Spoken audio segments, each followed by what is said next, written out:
Thousands of luxury vehicles not going to Russia.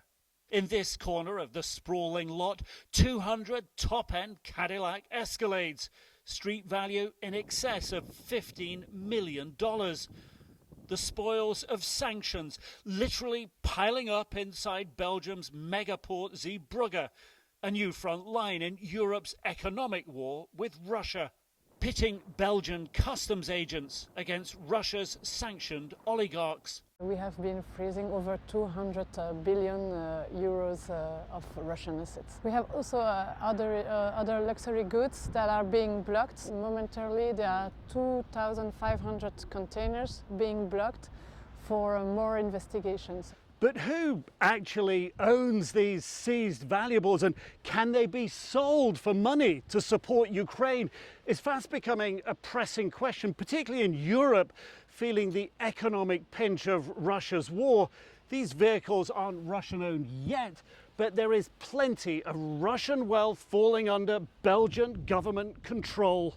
There's already 2.7 billion Russian assets that were blocked, were frozen, and then also almost 200 billion transactions that were blocked. And the goods that have been seized so far, what happens to them?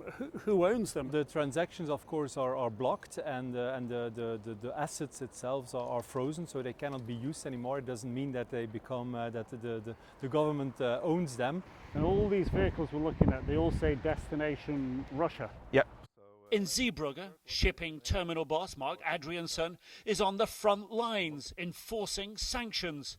Any vehicle bound for Russia valued over $55,000 is impounded. So for the moment we have 8,000 cars started. 8,000 already, yeah. That's a lot. That's a lot, although we could get more. A lot more.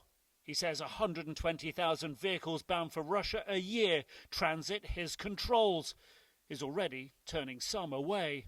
We are not there to store cars, we are there to handle cars and to do added value on cars. Pressure on Adriansson's and Belgium will grow, the war far from over, and trade ties with Russia deep. In the third quarter of last year, Russia was the European Union's largest maritime trading partner, according to EU data, and 1/3 of all those goods coming through ports like this in Belgium and just up the coast in the Netherlands. It could all add up to potentially billions of dollars of goods that could be used to help Ukraine. But turning it into cash requires legal confiscation.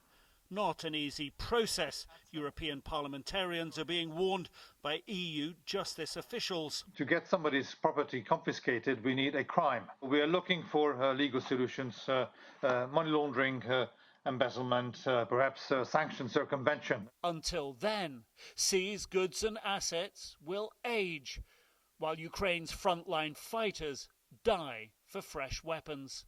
Nic Robertson, CNN, Zeebrugge, Belgium.